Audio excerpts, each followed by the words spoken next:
Les voy a pedir que se presenten ustedes mismos muy cortito, ¿les parece? Un poquito contando quiénes son y por qué el tema del agua es tan importante. Pero una cosa cortita para que después podamos conversar. Bienvenidos en todo caso vía Zoom a María Loreto y a Juan Antonio. Juan Manuel. Cristian, cuéntanos un poco. Bueno, muchas gracias por la invitación. Gran tema, el agua, la desalación, que es una de las próximas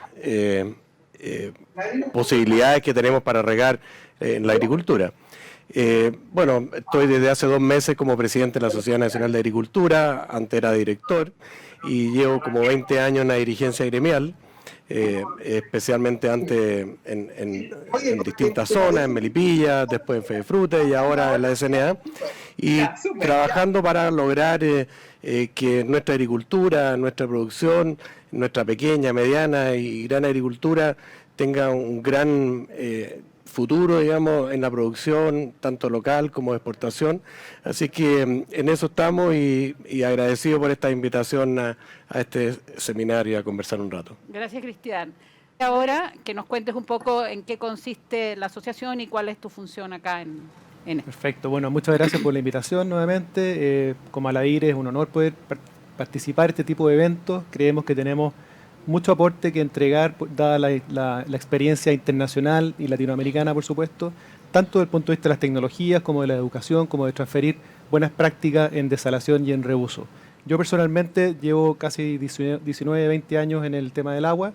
Me dedico a tratar el agua, tanto de agua limpia como agua que se reutiliza.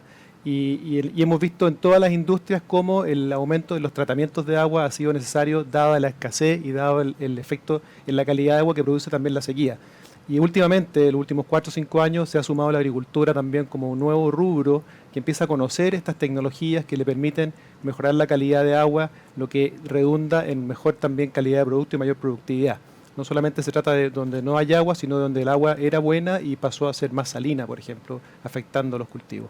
Entonces, eso es el rol de Aladir, transferir tecnología, transferir conocimiento, experiencia y poder acompañarlos en este camino, en el fondo, para poder hacer una desalación y un uso de agua sustentable con las mejores prácticas a nivel mundial. Muchas gracias.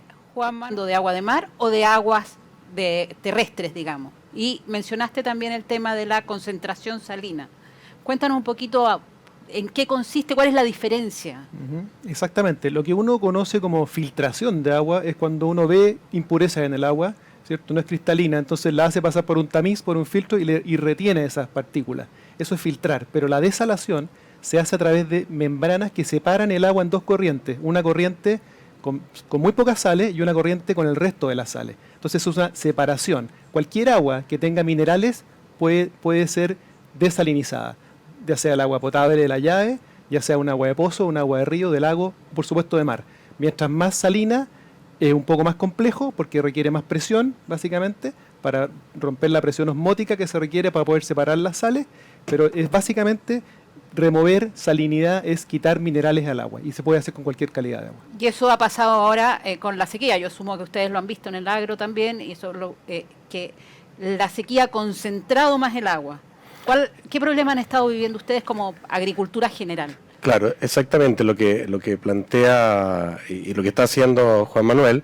Hoy día, por ejemplo, en toda la zona central, es donde más problemas hemos tenido, incluso con muerte de muchos huertos, de muchos árboles, que por los excesos de sales, porque lo que pasaba siempre cuando llovía, estas sales que vienen en el río, que es lo que explica yo, se lavaban con la lluvia. Y ahora, como no ha habido agua de lluvia, no se lavan, quedan arriba y hay muchos portainjertos de distintas especies que son muy susceptibles. Por ejemplo, incluso en caso personal mío, en Calera de Tango, se me murieron más o menos como 4 hectáreas de cerezo, en realidad son como 7 hectáreas, y que quedaron totalmente, porque se muere una planta así, otra no, entonces ha sido realmente complejo. Entonces hemos tenido que tratar de regar más con la poca agua que hay, así que produce una intoxicación en la planta y en las raíces, así que está clarísimo, digamos, el efecto que produce el no tener agua y el no poder lavar estas sales, así que eso es lo que nos pasa.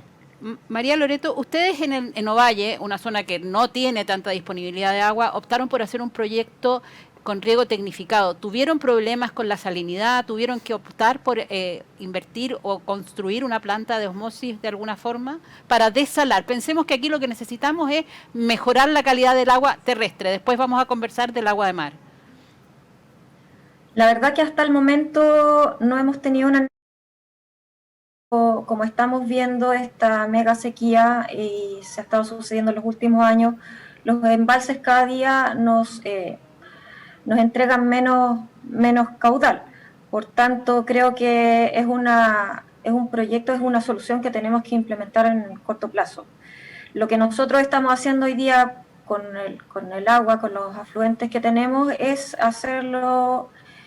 usar el recurso de la forma más optimizada posible, y por eso que regamos solo por demanda de la planta y con una tecnología de última generación para poder aprovechar cada gota de la cual nosotros disponemos. Muchas gracias. Ahí ella, María Loreto, abre el tema que nos convoca hoy. Chile tiene cada vez menos agua y ya es un problema estructural. El cambio climático nos cambió, no nos llueve lo que nos llovía. ¿Cuál es la realidad del agro y del país en términos de agua hoy, de todos los habitantes? ¿Cómo la viven ustedes desde la agricultura? Cada vez con más incertidumbre y con menos agua en la práctica, en el día a día.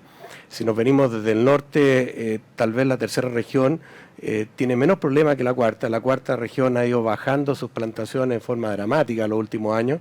Los pequeños y medianos productores cada día han tenido que abandonar sus campos porque definitivamente no solamente no llueve, sino que las acumulaciones de nieve, por lo tanto las acumulaciones en los embalses que hay en la cuarta región son cada vez menores y no tienen el agua suficiente para regar. Y eso ha venido pasando en la quinta región, en la metropolitana, en la sexta región, incluso en algunos sectores de la séptima. Entonces, ha habido la parte positiva es que se ha ido mejorando la tecnología, hay cada vez más riego por goteo, riego, digamos, de distintos tipos de riego mecanizado. En el sur incluso hoy día hay bastante pradera o cultivos que se riegan por aspersión. Entonces ha tenido esa parte que es una mejora en la tecnología, pero cada vez con más incertidumbre en cuanto va a ser la disponibilidad de agua. Y eso está hoy día afectando a hacer nuevos proyectos o los proyectos que estaban en la metropolitana, por ejemplo, o en la quinta, se están yendo al sur, y zonas que climáticamente son muy buenas, se están empezando a perder porque no hay la suficiente agua para producir las diferentes alternativas que hay, frutales, cultivos, hortalizas, etcétera, tanto para la producción local como para la exportación. Entonces, estamos muy preocupados y cada vez, digamos, seguimos conversando con las autoridades para ver cómo logramos mejorar, digamos, la capacidad de retener agua, y que hay muchas alternativas, y por eso que hoy día estamos mirando desde hace poco, como decía Ivo, también ellos en su especie, y nosotros hoy día con los ojos muy puestos en esto, porque podría ser la gran solución para el mediano plazo, porque no podemos pensar en el largo plazo, porque en el largo plazo nos vamos a secar. Entonces esto tiene que ser muy rápido, y lo estamos mirando con muy buenos ojos estas nuevas tecnologías. Ivo, tú manejas lo que es la tecnología. ¿Es factible en Chile desalar agua para el agro? O, te voy a cambiar la pregunta quizás un poco, el agua es un bien necesario para tomar, para todo, ¿no es cierto? Y necesitamos nuevas fuentes. Sin embargo, se habla que desalar es cara para el agricultor. ¿Es factible conseguir aguas de mar, que es nuestra gran fuente, a un nivel accesible para la agricultura? Yo diría que es posible y es necesario, porque incluso si no tuviésemos sequía, por la gran demanda de alimentos que va a tener el mundo, digamos, en los próximos 50 años se estima que va a ser prácticamente el doble en los próximos 50 años, no nos alcanzaría el agua. Entonces tenemos que buscar nuevas fuentes de agua. La desalación de agua de mar es una parte más, es una fuente más de agua, como lo es el reuso, como lo es desalinizar aguas continentales, como hacen nuestros agricultores, y como es, en definitiva, el lograr una combinación que permita que sea factible la mezcla de el costo del agua con el costo productivo y con la rentabilidad. Porque no es lo mismo si yo tengo un campo hoy día donde siempre he tenido agua y me quedo sin agua.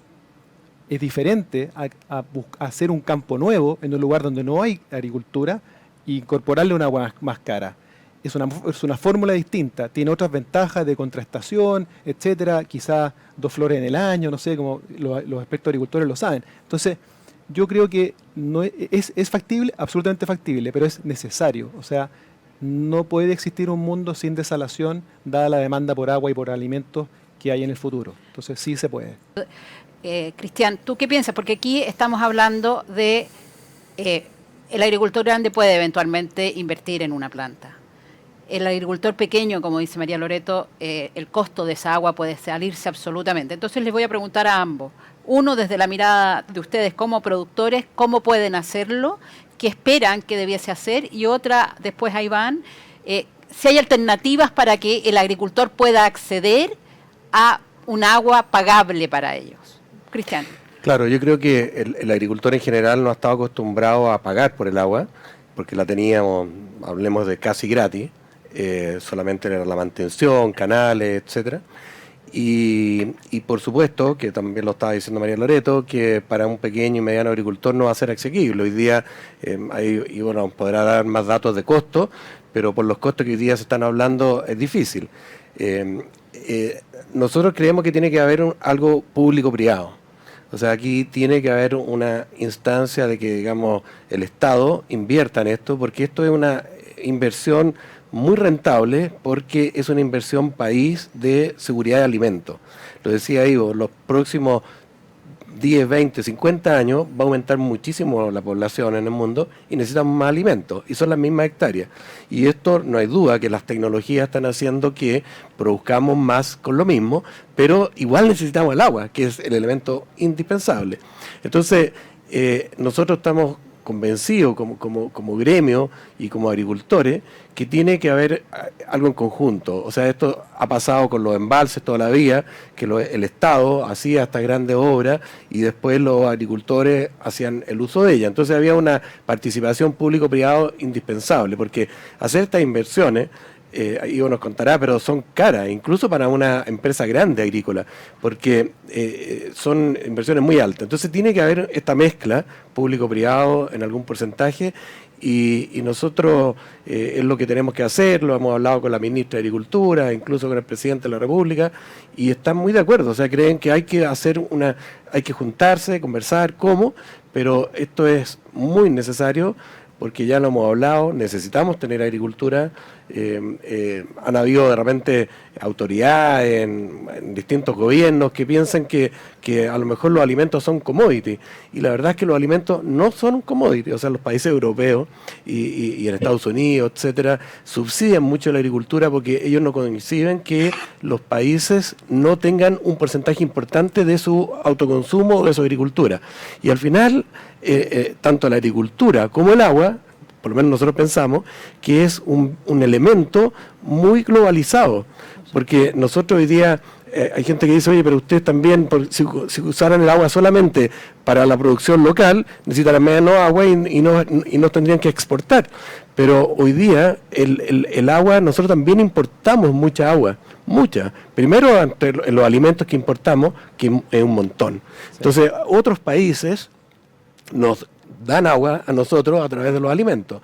Nosotros le damos a otros países. Entonces, esto es un tema globalizado que es muy difícil hoy día que estas cosas medias políticas que de repente empiezan a poner, de que el agua es para un solo sector o para un solo tipo de producción de alimentos, tiene que ser global, tiene que ser mucho más global. Entonces, creemos que tiene que haber esta cooperación que estamos hablando, porque el pequeño productor y el mediano productor, que además nosotros desde la SNA estamos empezando a impulsar mucho a la pequeña agricultura, queremos trabajar fuerte en eso, porque creemos que este segundo piso alimentario tiene que venir de ahí, de la pequeña y mediana agricultura, porque la gran agricultura puede crecer, pero tiene muchos otros problemas de personal, de mano de obra, etcétera, etcétera. Entonces, justamente donde tenemos que crecer en el mediano plazo y en el futuro es en la pequeña y mediana agricultura, y si no tiene costos, que era la pregunta, razonables para producir sus alimentos, no va a poder desarrollarse. Ivo, ahí hay un tema que es esencial. Habló de público-privado y habló de la necesidad de agua país. El agua se tiene que repartir entre todos los usuarios que tenemos. Hablemos minería, hablemos consumo humano y hablemos producción de alimentos. ¿Es factible que a través de eso podamos el agro contar de alguna forma con un agua pagable y que todos tengan una nueva fuente de agua vía la desalación? Sí, sí, conectando con lo que dice Cristian, efectivamente tiene que ser una mezcla, por ejemplo, se pueden pensar en desaladoras multipropósito, que abastecen a distintos tipos de clientes con distinta propensión y capacidad de pago. Ya hay un caso en el norte de Chile donde una minera produce agua desalada en grandes cantidades, usa una parte de esa agua, otra parte se la vende a otra minera, a que a su vez le cede a unos regantes cerca de Copiapó, y parte también de esa agua se va a la ciudad de Caldera. Es decir, ahí hay 3 tipos de uso muy distintos, probablemente con 3 tipos de precio también bien diferentes. Entonces sí se puede. Ahora, creo que hay que diferenciar grandes plantas o grandes campos también, o grandes industrias, de pequeños agricultores, pequeños productores, pequeñas industrias o pequeños productores de lo que sea.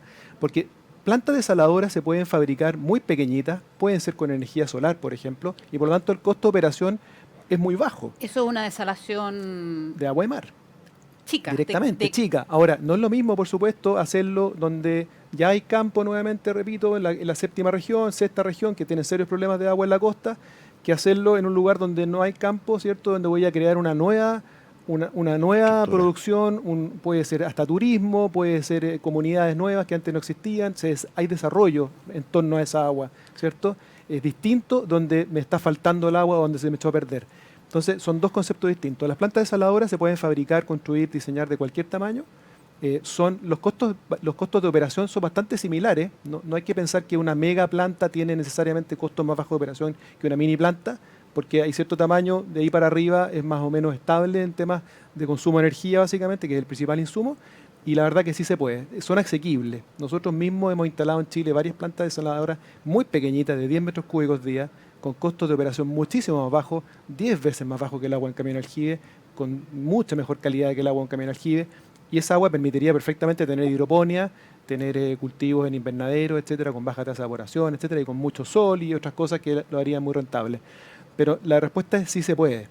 Y no solamente la unión de distintos demandantes de agua, sino que también la unión de distintas fuentes de agua. Repito, si yo quiero entregarle agua para regar a los agricultores de Antofagasta, por ejemplo, o de Coquimbo, La Serena, Valparaíso, tiene mucha lógica que yo primero use esa agua a nivel residencial e industrial y que los efluentes de esa misma agua desalada las use de nuevo para regar, con un costo ya amortizado.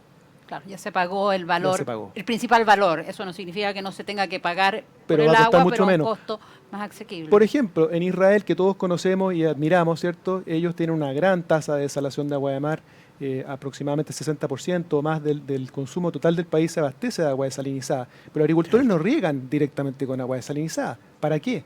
Si en el fondo la pueden usar las industrias, la pueden usar las ciudades, luego se van a plantas de tratamiento, se infiltran en acuíferos, y el Estado que hizo invirtió en las cañerías para conectar esas plantas de tratamiento con los lugares donde están los campos, que son muy cerca en Israel, por supuesto. ¿Y qué paga el agricultor? Paga el costo de transporte. Ahora, Fantástico. tú comentaste algo que es bien interesante en Chile. Pensemos que para el sur, medianamente, está solución. Pensemos de la octava hacia el sur, hay agua todavía disponible y los problemas son otros. Pero desde la séptima al norte, crecientemente hay menos agua. Sí. Y por lo tanto tenemos un desierto no utilizado. La desalación podría ser sumar nuevas zonas productivas. ¿Sirve cualquier cultivo? Bueno, ahí puede responder Cristiana. Además, no sé, el ejemplo de Perú en el norte, el agua viene de otra fuente porque viene de lugares, ¿cierto?, más selváticos, gran cantidad de agua dulce, pero también era un desierto. Sí. Pero estamos hablando aquí, nosotros tenemos a 2 exponentes agricultores. Por ejemplo, María Loreto produce arándano en el norte, o sea, consiguió con una inversión interesante y una tecnología interesante ya trasladar la agricultura a zonas que hoy no estaban. Mejoramos nuestra necesidad y producción de alimentos, pero de nuevo tenemos que sumar un agua y significa entonces un trabajo mancomunado. Aquí no estamos hablando solo de agricultores, por lo que tú dices. Estamos hablando de tecnología y de energía. El agro puede invertir también en instalar una energía extra como para poder financiar este tipo de proyectos. Claro, brevemente, no hay duda que sí. O sea, la pregunta es, ¿pueden haber nuevas zonas productivas que incorporen estas tecnologías? No hay duda. Lo estamos viendo, como dice Ivo, en Perú, en el norte, lo que tiene el Loreto, en otros sectores, pero con aguas nuevas, desalinizadas, sin duda que se puede hacer mucho. Y por eso que con esta sequía, este tranco hay que apurarlo. Porque, ¿sabes por qué hay que apurarlo? Porque esto puede que también, o sea, no puede, ha ido pasando y va a seguir pasando en el mundo. Entonces también hay que estar antes que otros países, porque tenemos que estar luego en esos productos entregándolos al mundo y acá también, porque al final también hay competencia. Entonces tú tienes que tener un producto lo antes posible y además que esta sequía, este año ha llovido, digamos desde época de invierno, hablemos de abril en adelante, 20 milímetros creo, una cosa así. 15%. O sea, es nada. Entonces, si esto nos sigue pasando como nos está pasando todos los años, oye, puede que en 3 años más ya no tengamos para regar la zona centro-norte. Entonces, esto urge hacerlo lo antes posible, porque si no, no solamente no vamos a poder incorporar nuevas tierras, que era la pregunta, que sí se puede hacer, y puede que no podamos regar lo que ya tenemos. Eso es lo que les habría pasado a... Bueno, María Loreto no habrías podido hacerlo si no hubieras usado tecnificación. Y Juan Manuel, si tú no hubieras invertido... Perdona, María Loreto, es que quería también preguntarle a Juan Manuel. Si no hubieras invertido en la osmosis, ¿no habrías podido seguir produciendo paltos de frentón? ¿Podrías haberte cambiado a otro cultivo? ¿Qué podrías haber hecho? Claramente mi producción se hubiera visto disminuida y con eso la rentabilidad baja y el negocio deja de ser atractivo, por lo tanto la proyección se empieza a frenar. Y dime una cosa, ¿habría alguna posibilidad de cambiarte de cultivo pensando que no son rápidos, yo lo entiendo, pero igual habrías necesitado el agua o no? Sí, ahora, por factores climáticos, nosotros no tenemos una gama muy amplia de especies o cultivos que producir acá por el clima que tenemos al estar muy cercano a la costa. Por lo tanto, la zona climáticamente se configura para palto, viña, no mucho más. La viña no tiene problema con la calidad de agua, pero el palto sí. Por ende, si no tengo la calidad de agua, no puedo seguir creciendo. Perfecto. Y María Loreto, ¿ustedes ven que si hubiese una planta desalinizadora en la zona, desalinizadora de agua de mar, sería una alternativa para otros pequeños agricultores de hacer cosas innovadoras como las que ustedes están haciendo? Sería de un gran apoyo para el desarrollo de la agricultura en toda la región, más bien. No solamente con este tipo de cultivo como el que tenemos nosotros, porque lo que nosotros hicimos para un área donde el agua es escasa, tenemos nosotros hoy día 420.000 plantas bajo un sistema de hidroponía, pero los pequeños y los medianos agricultores podrían hacer un gran desarrollo si hubiese disponibilidad de agua. Y como decía anteriormente, si nosotros queremos seguir siendo una potencia agroalimentaria, tenemos que dar el salto, digamos, y eso depende 100% del apoyo del gobierno. O sea, aquí las políticas públicas tienen que ser mejoradas, lo que decía Damari delante sobre el tema de todos los requisitos que se necesitan para hacer un proyecto, es bastante engorroso. A mí me gustaría ver qué factibilidad hay de hacer que las leyes cambien, digamos, para poder, cualquier productor, digamos, poder tener acceso a este tipo de proyectos de innovación. Gracias. Aquí lo que estamos haciendo entonces es hablar de seguridad hídrica. No estamos, cuando hablamos de desalación, lo que hablamos es seguridad hídrica. Es tener agua cuando la necesitamos y en el volumen que lo necesitamos, ¿no es cierto? Ahora, cuando uno piensa en construir una planta de este tipo, dice, bueno, va a estar lejos, hay que llevar el agua en Chile está más lejos, ustedes son testigos. Ahora, ¿Cómo entonces se consigue eso? Porque estamos hablando de desplazar volúmenes importantes, ¿o no es así? La agricultura está en el centro hoy. Sí, pero bajo estas nuevas tecnologías es cosa de ver lo que está realizando o lo que ha venido realizando en las últimas décadas España. Almería, toda la zona sur, digamos, de España se conformó alrededor de una planta que le proveía agua. Por tanto, acercar los cultivos a las zonas donde se va a tener un acceso al agua es factible. Hoy día se pueden hacer cultivos bajo invernadero, se pueden hacer muchos cultivos hidropónicos. Por supuesto que la fruticultura es más difícil en temas como bien tiene Juan Manuel, no sé, palto, uva, eso no es posible, los carozos, pero hay otra agricultura pequeña y mediana, que es la que nos abastece a nosotros como país, sí se puede hacer. Por tanto, acercar, digamos, la agricultura a los puntos donde se abastezca de agua es algo que se puede hacer. Gracias, María Loreto. Ivo, ¿tú cómo piensas que se puede hacer? Sí, bueno, como dijo Domingo Sarso en su presentación hace un rato y lo repitió María Loreto, efectivamente hay muchas partes donde se transporta agua a grandes distancias y en algunos casos alturas importantes. Bueno, Que en es Chile, el problema de Chile. Sí, exactamente, porque es muy pronunciada la pendiente. Pero las energías renovables, en la medida que están avanzando, van a permitirnos tener costos de transporte de agua mucho más bajos, cada vez más bajos. Entonces, por lo menos somos optimistas de que eso va a ser así. Y por otra parte, uno tiene también que tratar de usar las aguas más cerca de la cordillera, o sea, usar las fuentes naturales más cerca de la cordillera y más cerca del mar usar otro tipo de fuentes. Eso es una cosa que también tiene bastante lógica. Se puede hacer. Hoy día el costo del transporte es razonable. En Chile tenemos ejemplos, bueno, es minería, pero la minera escondida lleva el agua a 200 kilómetros a 3.000 metros. Estamos hablando del extremo quizás. Son 3 veces de bombeo versus 1 vez de desalación en términos de costo, 3-1.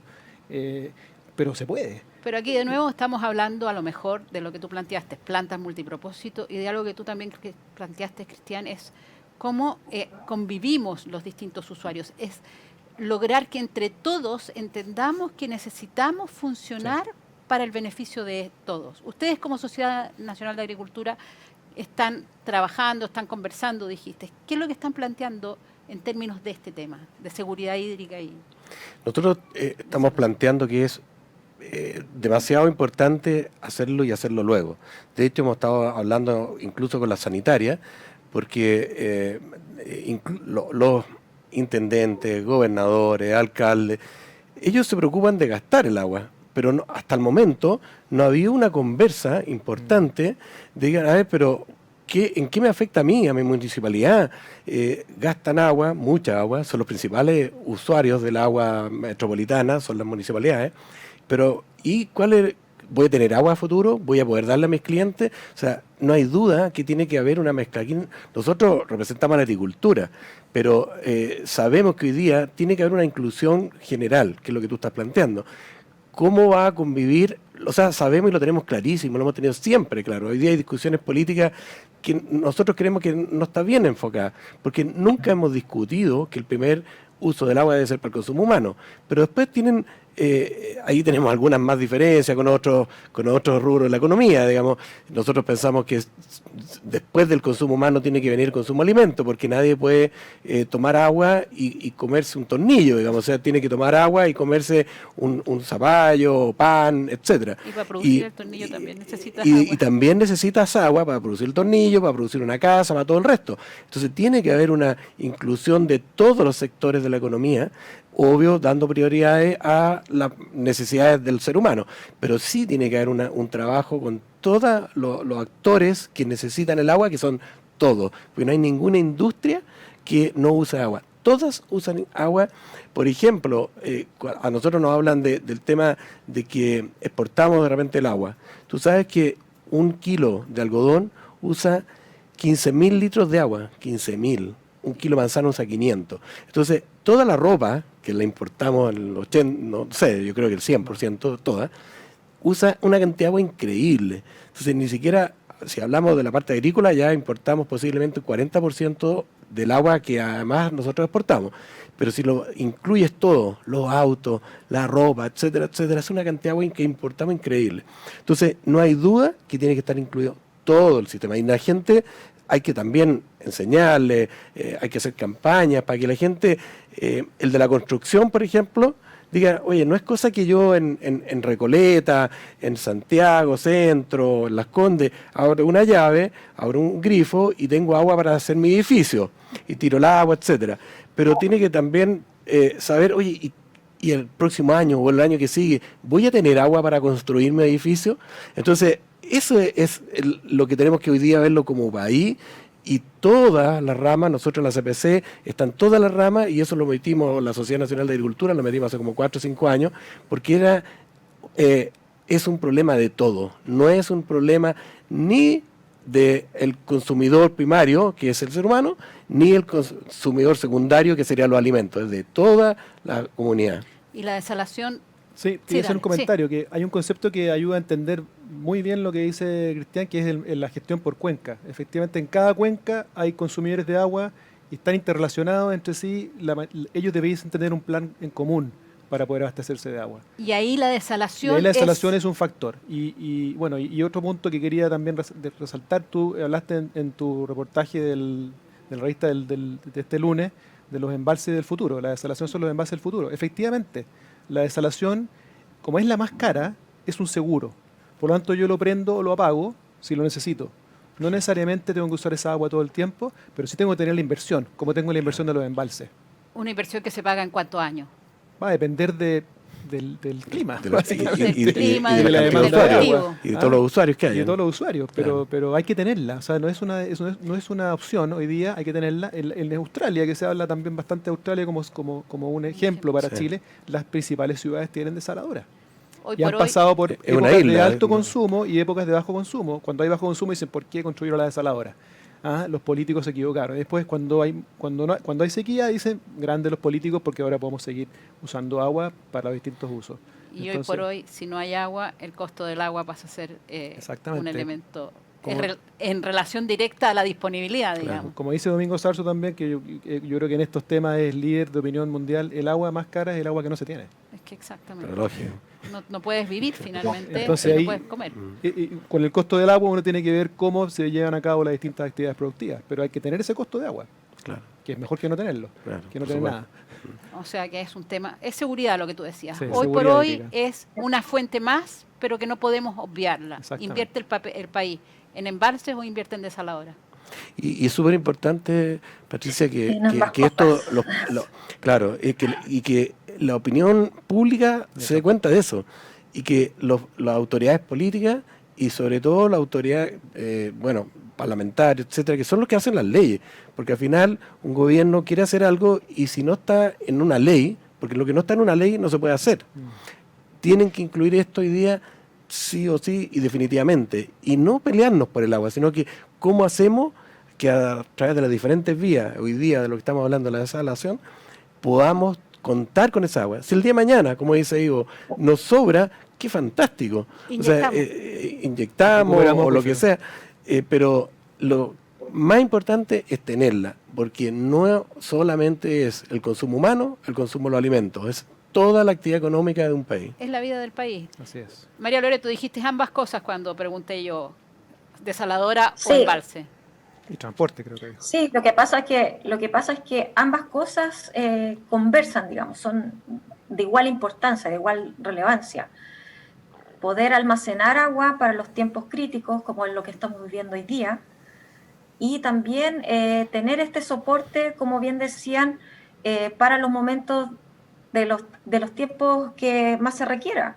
Entonces, tener plantas desaladoras que hagan posible hacer un uso de aguas mixtas, ya sea de estos embalses y desalación de mar, para bajar los costos, es algo súper necesario hoy por hoy.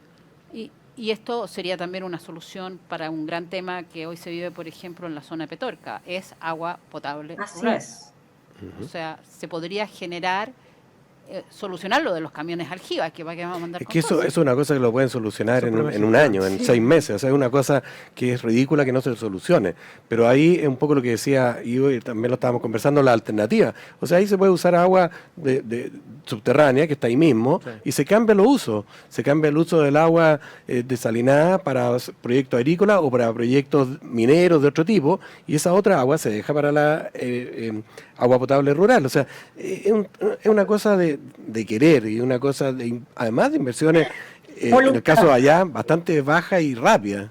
¿Cuánto tiempo toma tener una planta desaladora funcionando? Pensemos en una localidad mediana con agricultura y agua potable rural, por ejemplo. Buena pregunta. Buena Pero lo que pregunta. decía nuestro expositor español, Sí. una planta rápida se demora 8 meses en ser Sí, construida. yo quería... Para una población pequeña probablemente sea ese el tiempo y quizás un poco menos. Sí.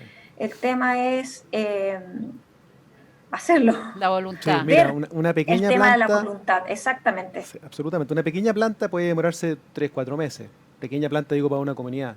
Una planta para un campo, ya hablemos de 200... o una 200, multipropósito. pero Pensemos hablemos de- por un embalse. Hay un ejemplo muy bueno que yo les recomiendo verlo, está en la página de LinkedIn de Aladir, que es Berrymex de México. Les sugiero que lo vean. Ellos tienen 8 plantas desaladoras de agua salobre, una planta desaladora de agua de mar. La de agua de mar es de 225 litros por segundo y va a crecer hasta 630 el próximo año. Es grande. Inmenso. Bueno, esa planta, y quería tocar un tema acá, esa planta la construyeron en 6 meses, que es lo usual para construir una planta de 200 litros por segundo, se podría demorar 6 meses uno haciéndolo rápido, sobre todo si es modular, pero se demoran 7 años los permisos, y ese es otro tema. Ese es otro tema. Claro. Entonces, cuando me dicen cuánto se demora en construir una planta desaladora, 4 meses, 6 meses, un año, pero ¿cuánto me demoro realmente en el proyecto? Años. Ahora, Si hay versus, que sacar permiso. versus un embalse. Eso era lo que yo mencionaba hace Bueno, un rato hablaba un atrás, que embalse es lo que decía rápido. Damaris. O sea, lo engorroso que es el tema de los proyectos, y es ahí donde se tiene que poner la mayor cantidad de fuerza en rebajar esa burocracia, digamos. Les voy a O hacer. ideología a veces. Políticas públicas, regulaciones, otros seminarios. Pero hoy por hoy, si tú piensas en construir un embalse, estamos hablando de una inversión muy alta Sí, y de un proceso que no te toma menos de 10 a 15 años, sí. versus una desaladora que creo que en 5 o 7 años podría estar operativa, Con- cumpliendo con con permiso y todo. regulaciones ambientales. Sí. El tema el impacto en el medio marino ya fue bien discutido, Ujú. por lo tanto sabemos que el impacto ambiental en el mar puede ser bastante manejado, y en términos terrestres hay un impacto, porque ese es otro tema que preocupa mucho hoy, el impacto en el entorno. Sí, el impacto en el entorno, o sea, si yo desalinizo o desalo en el continente, lejos del mar, tengo que hacer algo con la salmuera que genero, ¿cierto? Porque voy a concentrar el agua 5 o 6 veces. Entonces, también tiene que ver con la regulación, porque si yo no tengo una regulación que me diga qué hacer, al final estamos esperando la creatividad o la buena voluntad de cada uno de los agricultores. Entonces, ¿existen maneras de mitigar ese efecto? Sí. Por ejemplo, mezclando esa agua de descarte o agua concentrada con agua cruda, diluyéndola y regando especies que aceptan mayor salinidad. Funciona. Paltos con Funciona, cítricos, pero por ejemplo. probablemente si todos los agricultores lo hicieran, al final habría igual una salinización del entorno en general, de la tierra, del agua. Entonces, por lo tanto, eso hay que regularlo. El mismo domingo habló que en España las asociaciones de agricultores incluso han logrado que se invierta en salmoeductos o salmueraductos Para sacar. para llevar el agua al mar, por ejemplo. Son alternativas, pero lo peor que puede pasar es que no haya una manera regulada de hacerlo. Por eso que la desalación también requiere regulación para poder saber uno a qué se atiene respecto de los permisos, respecto del punto de vista tecnológico, ¿cierto? ¿Qué limitaciones tiene, hasta dónde tiene que invertir para poder hacerlo lo mejor posible de manera medioambientalmente segura y todavía económica. Y hay que hacerlo hoy, ya no hay tiempo para dañarlo. Exactamente, O es sea, una si deuda. no, la zona central antes era una zona altamente productiva que ha ido perdiendo competitividad porque hemos perdido el agua. Eso no nos podemos dar el gusto de que siga ocurriendo más hacia el sur tampoco. Y también las ciudades, Patricia, Todo. cómo crecen las ciudades. Entonces, la ciudad, por su crecimiento, no puede quitarle el agua a los otros. Entonces, tiene que haber una Regulación regulación general y un ¿Dónde? aumento de la producción de agua, Sí, pues. O que sea, hoy día lo estamos hablando que existe. o sea, entiendo yo que la desalación es una de las pocas, si no la única, fuente nueva de agua. El reuso, primero, y después la desalación, Perfecto. en ese orden. Sí. Y el reuso es más económico, lo tenemos a la mano en muchos casos. Cuando dices reuso, Reuso es de aguas servidas tratadas, de De efluentes aguas recuperados. grises. las aguas grises. Las aguas grises también, que es agua más fácil todavía de recuperar, pero se recupera en el punto de consumo, no se recupera en las grandes plantas, porque no hay plantas que concentren agua grises. Las aguas concentran el agua negra más agua gris. Esas son las plantas de agua servida, y esa agua se va al mar en general. Por lo menos de las grandes ciudades de Chile, en la costa, se va al mar.